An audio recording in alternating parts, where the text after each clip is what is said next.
দেশ ভাগের ক্ষত আর দীর্ঘ ৮ দশকের ইসলামীকরণ প্রক্রিয়া পেরিয়ে পাকিস্তান এখন নিজেদের সাংস্কৃতিক রাজধানী লাহোরকে দেশ ভাগের আগের সময়ের সেই পুরনো মহিমায় ফিরিয়ে নেয়ার উদ্যোগ নিয়েছে। লাহোর হেরিটেজ এরিয়া রিভাইভাল প্রকল্পের আওতায় গত ২ মাসে অন্তত ৯টি গুরুত্বপূর্ণ স্থানের নাম পরিবর্তন করা হয়েছে।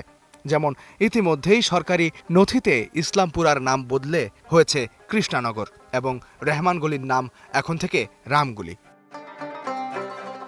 সাবেক প্রধানমন্ত্রী নওয়াজ শরীফ ও তার কন্যা মুখ্যমন্ত্রী মারিয়ম নওয়াজের তত্ত্বাবধানে এই প্রকল্পে বাজেট ধরা হয়েছে ৫০ বিলিয়ন পাকিস্তানি রুপি।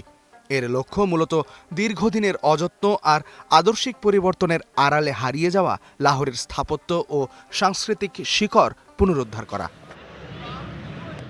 প্রকল্পের আওতায় মিন্টো পার্কে ৩টি ঐতিহাসিক ক্রিকেট গ্রাউন্ড এবং একটি ঐতিহ্যবাহী কুস্তি আখড়াও সংস্কার করা হচ্ছে।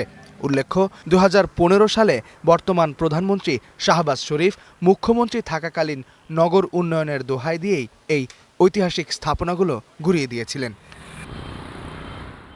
হঠাৎ এই পরিবর্তনের নেপথ্যে বড় ধরনের ভূ রাজনৈতিক ও অর্থনৈতিক কারণ দেখছেন বিশ্লেষকরা। পাকিস্তানের সংখ্যালঘুদের উপর দমন পীড়ন ও মন্দির ভাঙার যে বদনাম রয়েছে, নাম পরিবর্তনের মাধ্যমে বিশ্ব দরবারে সেই কট্টরপন্থী ইমেজ ঝেড়ে ফেলতে চায় ইসলামাবাদ।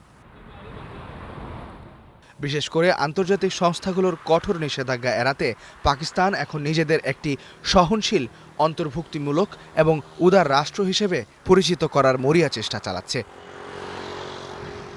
তীব্র অর্থনৈতিক সংকটে জর্জরিত পাকিস্তান বর্তমানে আইএমএফের বেল আউট প্যাকেজের উপর নির্ভরশীল। বিদেশের বিনিয়োগকারী ও আইএমএফকে আশ্বস্ত করতে লাহোরের এই ভোলবদল একটি বড় কৌশল হিসেবে দেখা হচ্ছে।